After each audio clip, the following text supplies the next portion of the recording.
All right, so thanks for coming to the lecture on very advanced extemp substructure. So Equality in Forensics has done a lecture on substructure before.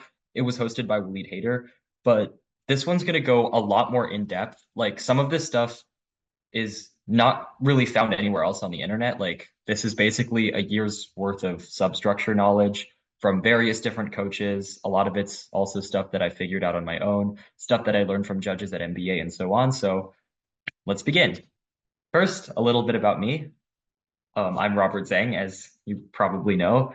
I was the TFA state champion in Domestic Extemp this year, the runner-up at the Longhorn Classic in Domestic Extemp, third place at Blue Key and Glenbrooks in Extemp, and fifth at the MBA Round Robin this year. So hopefully I have enough credibility to be teaching y'all about this. But let's go over basically what the overview of this lesson will be. So substructure is the internal structure of a point, basically just the structure within each of your points that helps guide the logic towards answering the question. And this lesson will teach you how to identify what substructure type each question uses and how to implement it, as well as other tips and tricks regarding substructure that you might not learn elsewhere. So why substructure? Well, like basically what is substructure and why do we use it? Well, this is an explanation of what substructure is. There are three parts to every extemp point. Every point will have an A subpoint at the very top, a B subpoint, and an impact, often referred to as a C. The A and the B will vary depending on the question type, but they're basically just two subpoints linked together to answer the question to basically help the judge understand like what's going on. And the C is just the impact. It's basically the same thing for every kind of question type, but these three parts make up an extemp point. And I didn't really type it, but the reason why we use substructure is twofold. First, it helps the judge understand. Like substructure basically just prevents you from rambling and just yapping and not making sense because it's a logical progression of ideas. And it also helps yourself because since you're not yapping, but you have two parts like to each point, you can memorize those parts and it's a lot easier to just deliver the speech. So before we begin, fact or cap. This lesson will make you a master of substructure immediately. Cap, unfortunately. It's extremely difficult to like spend time in prep thinking about like how to use substructure. You can't just look at a question and spend like 2 minutes trying to figure out what structure type it is. You're gonna have to do that at first, but you have to do practice speeches frequently so it becomes second nature. Like at this point in my extemp career, I don't really need to like think about what structure type a question is. I just see it and I already know what the A and the B are going to look like because I've probably done like 350 speeches in my entire career already. So it will become second nature. You just have to do a lot of speeches, a lot of practice speeches, and eventually you'll be able to apply it in round without even thinking. Like seriously. Um, so let's go over the different types of substructure. We're first going to be focusing on the A's and the B's, and we'll have a dedicated section on C's because, again, they're pretty similar for every kind of question. Starting with problem solution questions. These are also known as prescriptive questions. And these are the most straightforward of all questions because it's just really easy to understand. These are the how can questions, the how should questions, what steps, what should, what must be done. If it's asking you to do something, like basically it's a prescriptive question. If it's asking you to come up with a solution or create a plan of action. The A in this case would be a smaller subproblem of the main problem in the question, and the B would be the solution to that subproblem.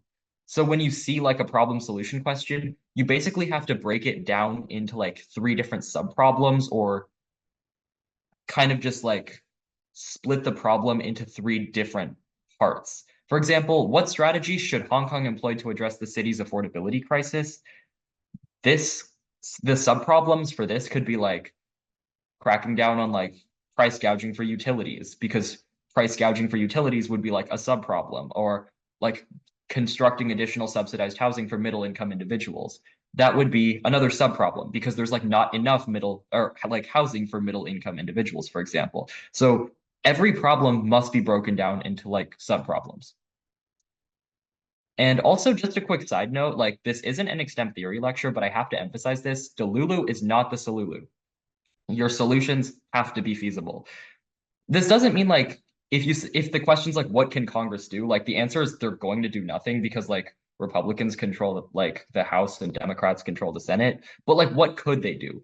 Like you can't say like Congress needs to like if the question was asking like what President Biden could do, for example, you can't be like he needs to pass legislation. Like stop right there. Biden can't pass legislation. He's the president. He can't pass legislation. Like he does not have the authority to do so. If your question's like asking about what the Central African Republic can do to like combat HIV or something, you can't be like they need to provide $1 billion towards HIV clinics because they don't have $1 billion. You have to like say they need to work with like the World Bank or the World Health Organization or something. So like your solutions do need to be feasible. They don't have to like happen exactly because if a solution were good enough that it could actually happen, it would have already happened. But you can't say that like they need to do something like just outright impossible. And your solution should not be the same. Like each B subpoint should be unique and each A subpoint should be unique. No subpoint should be the same as any other subpoint in the speech.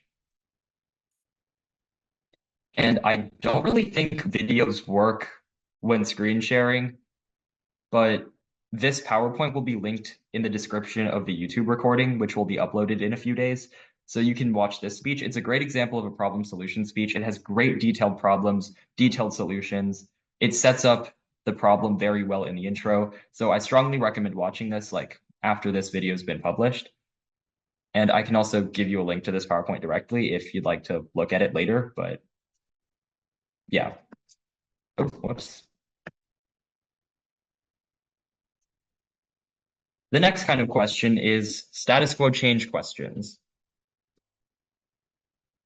These are also known as descriptive questions.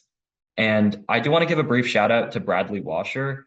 He was my first ever extemp coach, and he's the one who taught me a lot of this stuff. He came up with the names like evaluative, descriptive, and everything. So credit goes to him for like coming up with these names, but you can just remember this as status quo change. People make this a lot more confusing than it should be for some reason, but like because like you'll hear this called like past, present, future. Like I've heard all sorts of different names for it, but they're overcomplicating it. There's two kinds of status quo change questions. Ones that analyze the current world, like right now, and a future change, and ones that analyze the past and then the current world. Why don't we just call the second one past present? It's because the substructure is still the same. Like fundamentally for status quo change questions, all you're doing is analyzing the change between time period 1 and time period 2. It doesn't matter if time period 1 was the past and time period 2 is the present, or like time period 1 is the present and time period 2 is the future. You're just analyzing the change between two different time periods. This is like the current future version of the parts of a status quo change question. You need to like what I mean by parts is like you have to look for different parts in the question to like figure out what it's asking. And I know these are cringe names, but like you will remember this. Oh, sorry. Oh, yes. How would the question be phrased for a status quo change question? It'll vary. Basically you just have to like think about it because there's no set wording for status quo change questions. Like how will is usually a status quo change question, but you just have to think like, is it asking for the difference in two time periods? But like back to the parts of a status quo change question, there's always what I call the great situation and the great changer. The great situation is basically the time period that you're analyzing in the A. In this case, that would be the US's relationship with Taiwan, and highlighted in the blue would be the great changer, which is essentially like what's changing it. That's something you talk about in the B. You would talk about like Taiwan's regional, or rather recent presidential election and like how that affects what you talked about in the A. And same thing for the past present version. Has the UK's relationship with other Western European powers been significantly damaged by Brexit? Like the red will just be the great situation, the UK's relationship with other Western European powers, this time in the past, and then Brexit happened, And then now you talk about how Brexit has affected it so that what this like current situation is right now in the B. That might not have been like too clear, but does anyone like have any questions regarding like basically status quo change and how it works?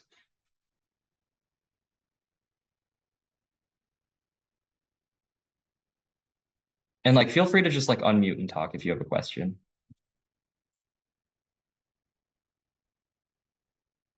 All right. So what does the sub oh actually someone just sent a message in the chat. Okay. What would a background look like? Oh, okay. So I'll talk about backgrounds like in a second for like in the intro, but I believe Sasha Morel already did a lecture on like backgrounds if you want to watch it, but backgrounds don't really usually change based on substructure. But what does the substructure look like for a status quo change speech? It's basically just like A, the great situation, and B, how the great changer has affected the great situation. It's really that simple. A is time period one, B is time period two. That's the easiest way you have to like to think about it. There's really not that much. So like problem solution and status quo change are like really the most straightforward question types. In round, if you draw a question from one of these two substructure types, I strongly recommend picking it because easy substructure usually means an easy speech. Here's like an interesting one. So should questions. These are like status quo changes quirky cousin. Side note, this does not apply to like how should questions. How should questions are still prescriptive questions. We're talking about questions that start with the word should. Like, is it if the question starts with the word should, it applies to this. If it's how should, that's literally just a how can question. So don't worry about that. But these are essentially just current future questions, but the B subpoint is kind of different. So this is an old question, but it's a really good example. Should the TPP target India for membership to counter China's growing influence in the region? So like the red would still be the great situation. It's still always going to be the great situation. China's growing influence in the region. But the purple right here would be the great proposal. You see, in other status quo change questions, it's talking about something that's already happened. For example, if we go back here, we have Taiwan's recent presidential election. That happened. Brexit, that happened. The action happening has already happened. But in should questions, this is a proposal. It hasn't happened yet. So what do you do in the B? Well, you basically accept or reject whether the great proposal should happen. You talk about like either the benefits of India joining the TPP or the harms or why it doesn't do anything.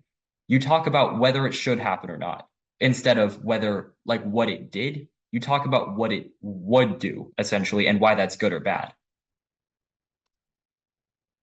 And here's a good example of a should question. Obviously, we can't really watch it right now, but I strongly recommend watching this. This is easily one of the best should speeches like that has ever been done. So strongly recommend watching it.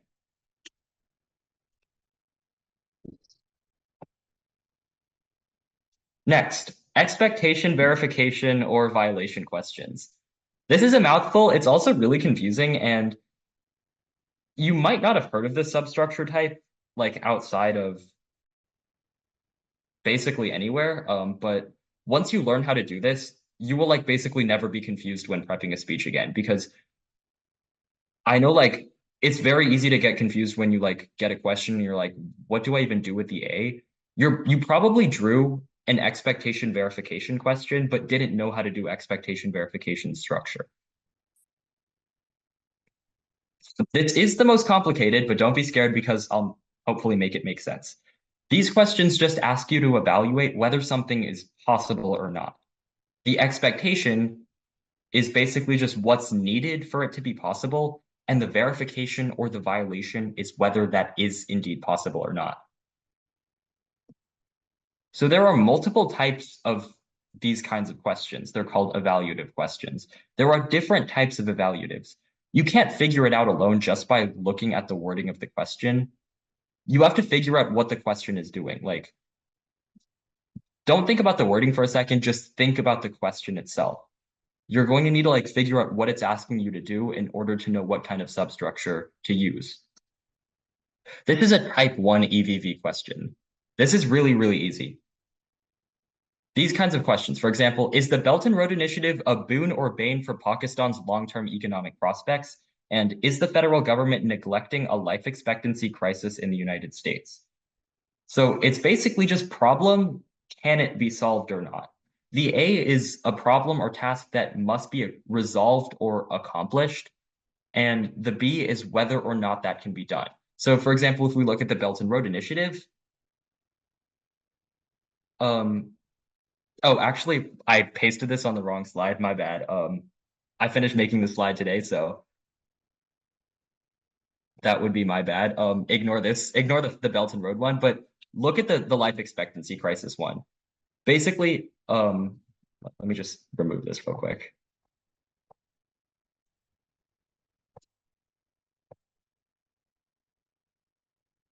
I've been catching up on a ton of homework since the TOC, so my fault. This was really rushed, but like basically, is the federal government neglecting a life expectancy crisis in the United States? The problem would basically be the life expectancy crisis.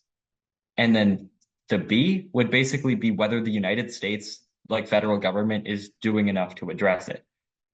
So you basically set up the expectation as they need to address the life expectancy crisis, and the B as they didn't, or they did.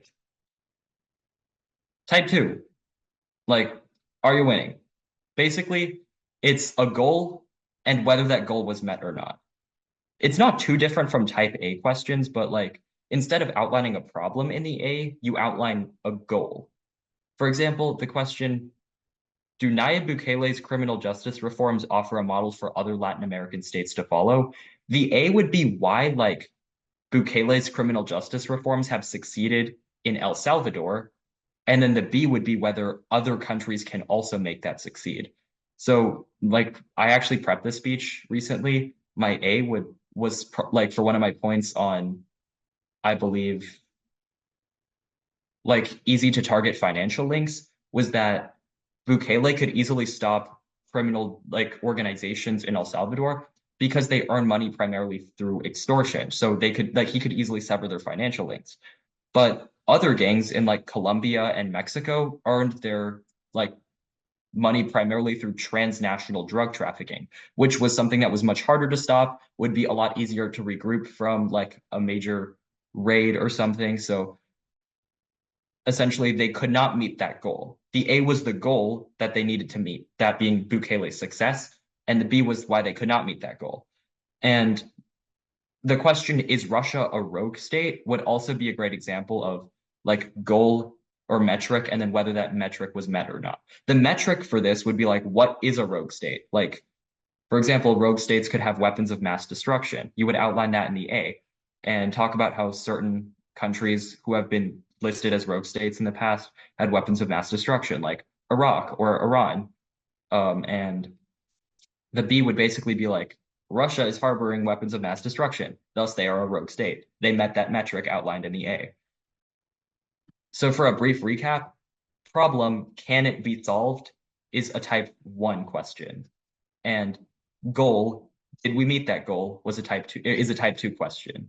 It's not really that complicated. You'll eventually like be able to figure it out, but this is like a lot easier to understand once you start prepping speeches.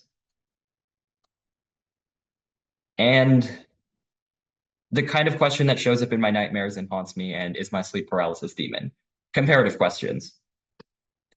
These are criterion comparison questions. These are easy to understand and extremely, extremely hard to pull off. These questions will usually start with the words which, who, what candidate, which candidate, you know, just like which country, like it almost always starts with which or who. It's asking you to pick one out of many. It's essentially a question that asks who will win an election. Which country is best to do this? Like which country is best suited? Which organization is best suited, etc. It's asking you to pick one entity, one party out of many. So the A would be a metric for comparison, and the B would be who fulfills that metric the best. Sorry, my bad. For example, if you're doing an election speech, the A would be something that voters are looking for. For example, I did the speech, Who Will Win Panama's Presidential Election at Harvard, and I believe one of my points was something on welfare payments. My A was basically talking about how there was widespread support for welfare payments in Panama, and my B basically discussed how one candidate supported an expansion of welfare while others were attempting to cut it and had already done so during their terms as members of the Panamanian parliament. So you must compare between one winner and one or two losers and explain why the winner wins. And that might be a little confusing, but basically in the B, I suggest talking about the winner and why they fulfill the metric listed out in the A, and then talk about the two losers, one or two losers. Like, you need to compare, but do not go beyond three people in the B. Like, when you talk about the two losers, you can usually group them together. You could be like, while candidate A supports welfare payments and an expansion of like the welfare system, whatever, candidate B and C, or candidates B and C do not, with both of them having voted against an expansion of welfare during their terms as senators in Panama's parliament or something like that. So talk about the winner, talk about the one or two losers, and there you go, you've compared. A brief side note, this kind of question does need additional setup in the intro. You have to list out the different candidates in the intro. So obviously there are like a lot more than just 3 candidates in Panama's presidential election. There's like 12, I think, if I remember correctly, but most of them are irrelevant. Like, you have to identify which ones are irrelevant and which ones are like somewhat relevant, which ones have a chance. Narrow it down to just 3 in the intro, or like maximum, you could even do like 4, for example, and just talk about 3 in a given point, but this does need additional work in the background part of the intro. But there are some impossible questions. Like, these are straight up impossible if you try to do them as normal comparatives. Sometimes there is no criterion. Which GOP senator is most likely to lose their seat in the 2024 elections? There's no criterion to compare for this. Like, you can't be like voters across the United States, because that's not how it works. Senators are in different states. Every state is different. Like, a GOP senator in California is experiencing very different political conditions than a GOP senator in Florida or New Jersey or Wyoming or Idaho, etc. There's like no criterion to compare here. So do not pick these. These are straight up impossible to do unless you have to pick them, in which case a judge will probably still down you. Like, if you have a techie extemp judge, like, you'll get past a parent judge with this, but some judges will still down you if you pick them, because it's basically impossible to win with these, but you would still have to narrow the scope of the question down.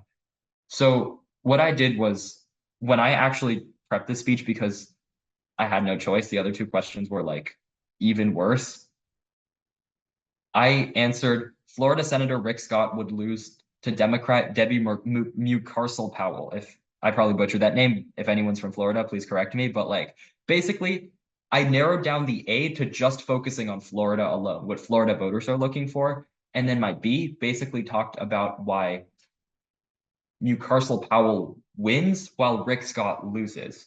So obviously I didn't compare nationwide. I just talked about one state, and I didn't really answer the question. But if you absolutely have to pick an impossible comparative question, narrow the scope of the question down, and it'll become a whole lot easier to do. Hopefully your judge doesn't notice. Hopefully. Okay, now on to the C's. That was every kind of substructure, by the way. So now just focusing on the C's. There are 2 kinds of impacts, but both of them have to make your point sound important. First, there's power line impacts, essentially just concluding your point with something rhetorically powerful, like rhetoric. Power lines, obviously, that's what they're called. They sound powerful. As well as quantified or qualified impacts. These provide like a statistic, a percentage, or even the story of a person to close off the point powerfully. Like, if you've watched the 2023 IX final round at Nats last year, basically everyone used quantified or qualified impacts. These were like additional statistics or numbers that helped close it off. College speeches are more likely to use power lines, but there's like a growing trend shifting towards power line impacts in high school, from what I can tell. I personally always use power line impacts, but either one works. Oh, sorry, there's a message in the chat. I should probably. Oh, yes, Tarwat, I'll get to that question in a second about substructure for why questions. That'll be at the very end of the lecture because I'm focusing mainly on like persuasive type questions. But back to impacts, you need some kind of C towards the end of the point. So first onto basically power line impacts, rhetoric is key. Like I'm not really a rhetorical master, like I'm not exactly a poet, but you need to use things like wordplay. I stole this line from Waleed Hader in a practice speech he gave me. So Waleed, if you're watching this, I'm sorry. But it's like at a time when Putin is silencing opposition politicians, Yulia Navalnaya can be the loudest voice of dissent. This is wordplay, silencing loudest. Or I don't really know if this is wordplay, but it's basically just like, it kind of is. You have to use like almost puns, but like serious puns, if you know what I mean. Like this line would make a judge go like, as well as powerful language. Like towards the end of a point, you could say like, it's not just a matter of economic growth. It's a matter of competent governance. Like, and you're like, we're talking about like government competency. And you should use emphasis in delivery as well. Like where I bolded the words, at a time when Putin is silencing opposition politicians, Yulia Navalnaya can be the loudest voice of dissent.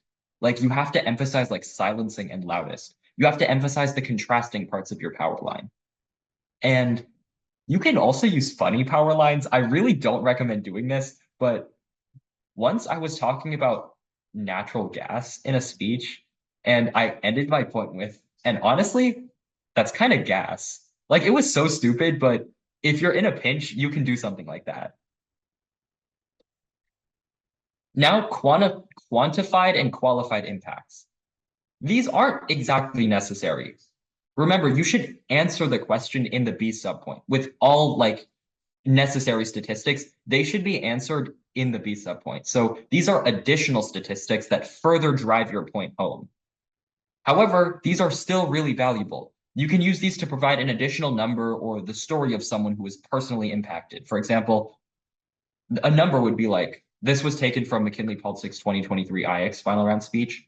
Doing so wouldn't just create more clean water across the continent, but it would also ensure that for the 500,000 children who die of water-related diseases every year in Africa alone, climate change wouldn't spell the end of their lives too. I got a question. Wouldn't the story be more thematic rather than just the impact? What do you mean by that? If you want to unmute and ask a question, you can as well. Like what I meant is, wouldn't story impacts be more throughout the speech rather than just the impact? I mean, not necessarily. I'll first talk about the story and then get back to that question. But I do see what you mean. Like, but when it comes to the story, you should only limit like one story impact per speech. You can use a narrative AGD and also use a story impact. What I'm talking about, like limit one story per speech, is like limit one story impact. Only tell one person's story in the impact section of your speech, like of like your points in your speech. Like this was also from McKinley Pulsick's speech, but it means we won't hear stories like 5-year-old Artur's ever again, because right now he's bedridden in a hospital in Brazil because of a new Zika variant. So this is like, she's already talked about like developing new vaccines to new variants of diseases throughout the point. And now she brings in the story of someone who like actually is like, suffering from it. Probably found it in some news article, like 5-year-old Artur. It would talk about him and you could like just bring that up. That question about being thematic, that's more something for like the transitions. Like if you've seen Teddy Gherkin's 2023 IX final round speech, he wove the story of a single individual through the AGD and all three on tops. Instead of like, you can still do that as well, but that's unrelated to the impacts. Like, these impacts are just really driving home the point. But the reason you should only use one per speech is for like, first, these take more time. Like you will probably have a point that goes over 1 minute and 30 seconds if you use one of these. So like you have to be careful. And you also probably shouldn't use more than one because then it starts sounding like weird and exploitative. Like you're just talking about people. Like it sounds like you care and you actually like advocate for someone if you just say it like once. If you do it for all 3 points, it just sounds like disingenuous. Okay, thank you. Yeah, no problem. And onto like general principles of substructure. These are just some things that you should know for like substructure in general. Balance your points. Do not spend too long in the A subpoint. One of the biggest mistakes people make is talk about the problem for like 2/3 of the point and then just mention like some like half-baked solution in the B. Do not do that. You did not answer the question if you did that. So your time split should be approximately transition and cookie cutter sentence, meaning like basically the transition as well as like the first reason, the XYZ, that should be 15 seconds maximum. Like 20 seconds, like you're pushing it. But if you do like 20 seconds, you're good. Um, a brief word of like note, national final round speeches are not strictly timed. I believe that McKinley Politics speech last year was about like 7 minutes and 15 seconds due to audience reaction. Siri Urals also went overtime due to audience reaction. Like neither of them would have gone overtime without audience reaction, but some individuals will also choose to like add in longer jokes or transitions because they know they're not going to be penalized for going overtime. So do not watch national final round speeches and be like, oh, well, they used a 30-second like on top and cookie cutter because they're also not being timed. So your on top and cookie cutter sentence should be like 15 seconds max. And each A, like the A and the B subpoints should both be about 30 seconds. When they're both 30 seconds, you could have like an equal balance of talking about the problem and the solution. If your problem's really easy to understand, you can shorten it and spend more time on the B. It's totally fine to have like a 20-second A and a 40-second B, or a 30-second A and a 30-second B. Just make sure that B is not shorter. And the C should also be about 15 seconds. You can easily talk about a number like an additional number or the story of someone in like 15 to like 20 seconds max, you can easily use a power line in 15 seconds. Just try not to ramble and you'll easily stay within this time. Parallel substructure. You should try to use the same substructure in every point. Why do we try to do this? Well, it's because like your judges want to understand your speech. Like your judges are not going to have a great time if your speech is like, if they're like guessing what's next. If they're like, I cannot predict what this speaker is going to say next. Like I'm like struggling to catch up. If your first point's like problem solution and your second point's problem solution, the judge is like, he's going to do problem solution in the third point. Like pretty simple. If it's like problem, will it be solved? Like, you know, basically like a type 1 expectation verification. By the time you're like in the third point, the judge will be like, she's going to talk about a problem. She's going to like, you know, it's just like pretty simple. So your point should follow roughly the same concept. Don't do a radically different third point that's like super dissimilar to the other two because it'll mess up the parallel substructure. Don't try to go for something crazy in any point because like it'll definitely mess up the parallel substructure and you're just going to leave the judge like really confused in one of the points. I got a question in the chat. Is there any type of substructure where you first give a past example and prove that the same will happen with the current?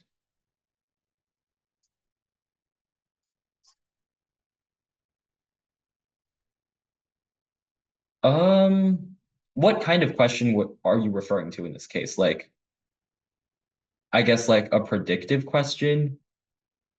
I feel like there is a place for bringing up past examples, but the A subpoint itself should not be a past example. Like the A subpoint itself, like you can definitely bring in a past example in the B to prove why it's going to happen again. But the A subpoint should not just be a past example because then you're leaving too many questions unanswered. Like you're not talking about enough information. You shouldn't really just like you should always try to like use past examples as backing evidence instead of like the foundation of your argument. Also, if you have any like general questions not related to like what's going on the slides right now, like there will be a dedicated question section later, so I can answer those questions. But we can first get through like the general parts of substructure first. So make sure to just use parallel substructure in every point. It'll make your judge's life a whole lot easier. When they have an easier time judging, you will have an easier time getting the one. So some more complex substructure stuff. This is about to get a little bit confusing, so like buckle up. You will definitely want to rewatch this video and like look at this PowerPoint again in a few days once it's uploaded to YouTube, because this did not take me 1 day to learn. This took me like 4 months. So let's figure it out. First, badly written should questions. When question writers don't understand how the world works. Basically, this is when a should question is also somehow a problem solution question. These are essentially just questions that ask if doing something objectively good should be done without explaining how it should be done. Like the question, should Indonesia increase efforts to crack down on corruption? Duh, like corruption is bad, obviously. Like I actually drew this question at a local. Corruption is obviously bad, but how? Like you can't just be like, corruption bad in 3 different ways, because judges are not that stupid. Like you will get a 4 because the judge is gonna be like, okay, and like I knew corruption was bad like when I was 7. So like you need to explain how as well. So how do you handle a badly written should question? You're probably going to answer yes to it because it asks if something objectively good should be done. So you need to turn it into a problem solution question. Use the A to establish a subproblem, like how corruption happens, and the B to establish a way to resolve that subproblem. However, you need to pepper in the language of the question, the word should. That's why Indonesia should, like you need to use that word throughout the speech to emphasize to the judge that you're still answering a should question, but also explaining how it should be done. You should emphasize the benefits. You need to be like, that's why Indonesia, or by doing so, like Indonesia will be able to like prevent local funds from being embezzled, which is why they should crack down on corruption. Like, it's like, yay, we answered the question and explained how to do it. So if you can pull this off, like you will do really well. Like personally, if I'm judging and someone picks a badly written should question and answers it well and like uses the language of the question, that's an easy one. But you need to make sure you don't fall into the trap of explaining like just why corruption is bad for like 7 minutes. This is probably the more confusing part, split claims. This is just a way to enhance the logical progression of ideas in a speech. Split claims are where you split your subpoints. Yeah. Very few people have pulled this off correctly, which is really interesting. I think it's probably because no one's really taught how to do split claims by like anyone other than Bradley Washer, who taught it to me.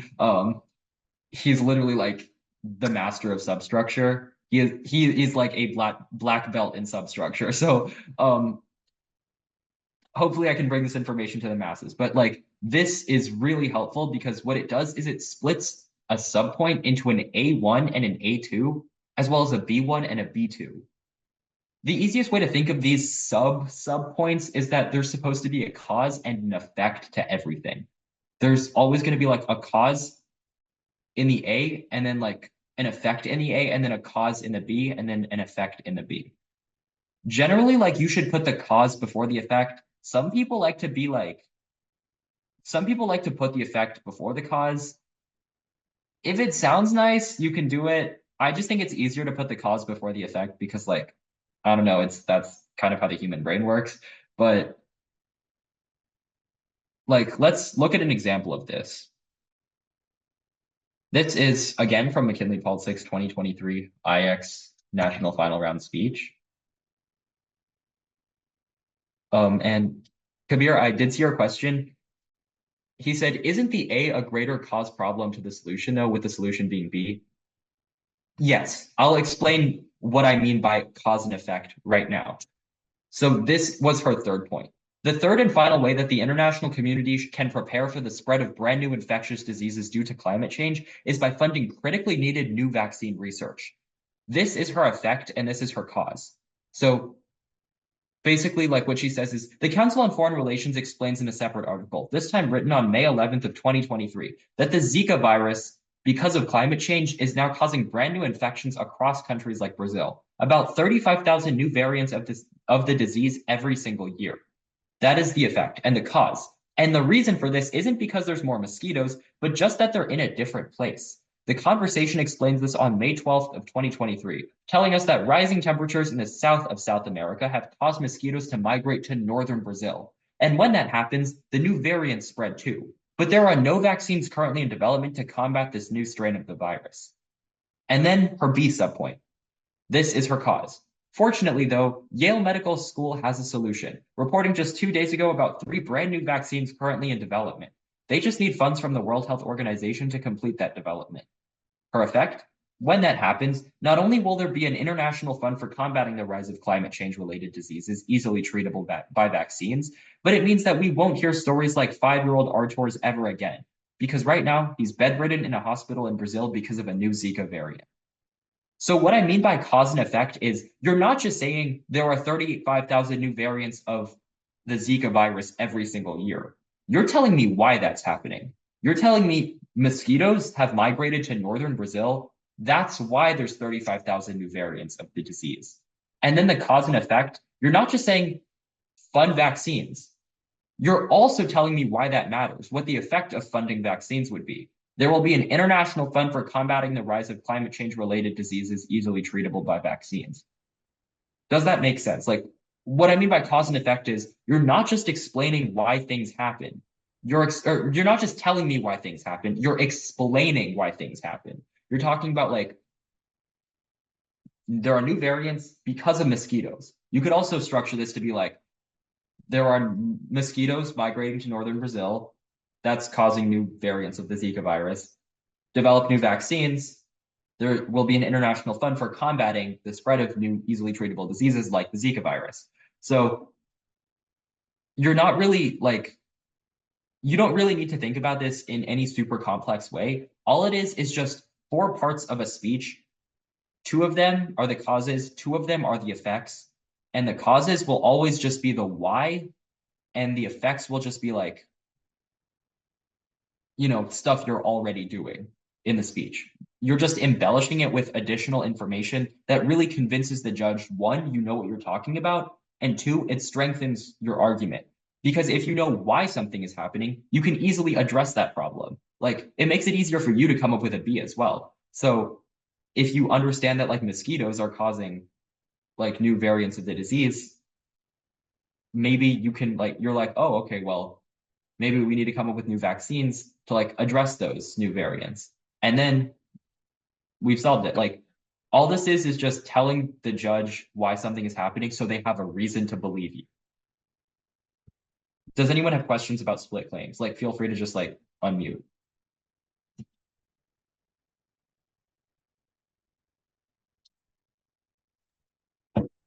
So So, Robert, oh, go ahead. you're just talking about like explaining things more in depth in a specific way, and that's just how the split claims work, right? Essentially, yeah. Like basically all you do is you already have the problem and the solution. Now you just add on a little why section to each of them. You're just explaining in depth. That's exactly how it is. All right. And Kabir, do you have a question as well? No, I think I did. All right, yeah. And that's it. So if anyone has like any general questions over substructure, you can put them in the chat right now. And like I can just answer them. If you have any questions like going forward as well, you can always like feel free to DM me on Instagram or like in any EIF Discord server, and I'll definitely try to help you with them. But like if you have any general questions regarding substructure, like surrounding anything I mentioned today or anything I didn't mention today, like also I will answer this question I got earlier. Is there substructure for why questions? There kind of is.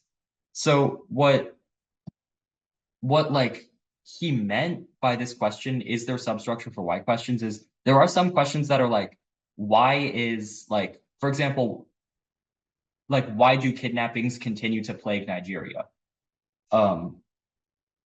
And those are not really that common. Oh, I'll get to you in a second, Kabir, but those are not really common outside of like Texas and also the TOC for some reason. But these questions are like called informative questions, and they ask you to tell, like basically tell the judge why something is happening instead of making a persuasive argument. I don't recommend picking these because these are weird. There's no real way to structure them other than like providing multiple examples. Or, for example, if the question was like, why do kidnappings continue to plague Nigeria?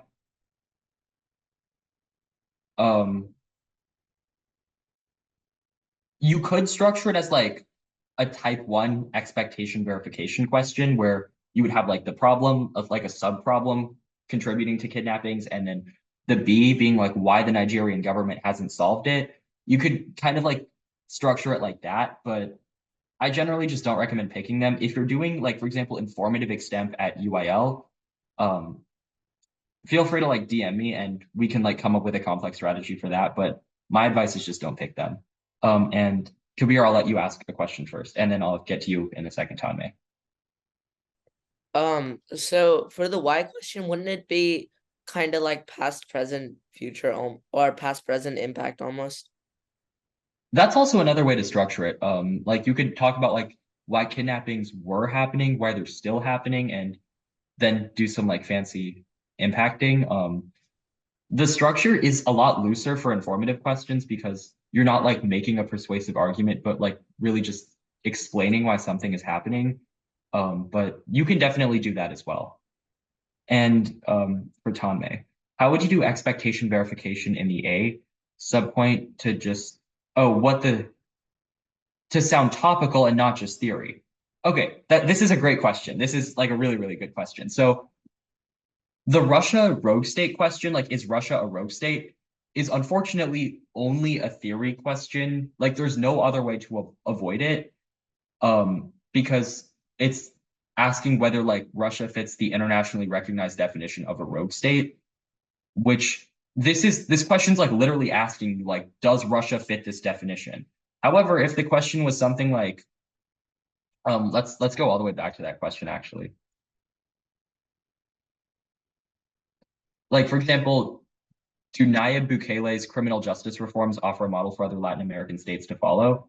You wouldn't just be doing theory, as in like, gangs can easily be defeated if they have financial links. You'd be like, El Salvador's gangs have been easily defeated because like he could easily target their financial links. So some questions are purely just theory. Some questions are not. Like if you got a question on like whether the Federal Reserve, actually that's not really a good example, but like sometimes you're forced to use economic theory in the A. Other times you can use like actual tangible examples.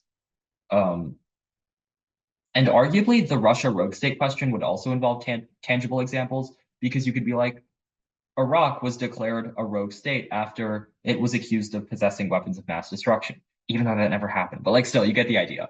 For cause and effect structure, can you also use it when informing people on a topic, or is it better to be persuasive when explaining a solution?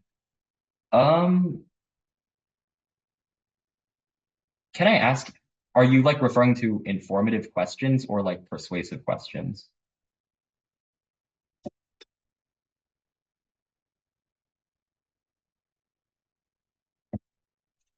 Informative. Okay. Yeah, you can definitely still use cause and effect. Like, for example, if the question was, why do kidnappings continue to plague Nigeria? The A would be like, I'm just making stuff up off the top of my head because I do not know, but you could be like, the Nigerian government has not stationed enough police or like soldiers around like schools in northern Nigeria. As a result, kidnappings have continued to increase for decades. And then the B would be like, but they haven't taken any additional reforms, or they haven't made any additional reforms with, like, for example, the Nigerian government actually removing like over 2,000 soldiers from northern Nigeria, like schools in northern Nigeria in the last year alone. As a result, kidnappings have actually increased. Like, that's still cause and effect structure. So you could definitely do that. Does that like make sense?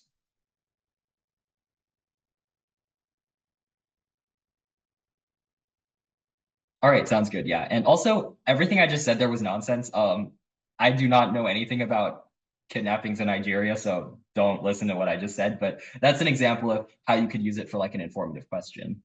Informative questions, when you see them, just think of like other kinds of substructure. You can probably modify it to be an informative, like to fit an informative question. They're not really too common outside of like Texas and the TOC. But if you do run into them, they're not that scary. Like, I recommend not picking them, but if you have to pick them, just modify a persuasive substructure type to be informative. And you can always use cause and effect for basically any kind of speech. But would that be all the questions everyone has?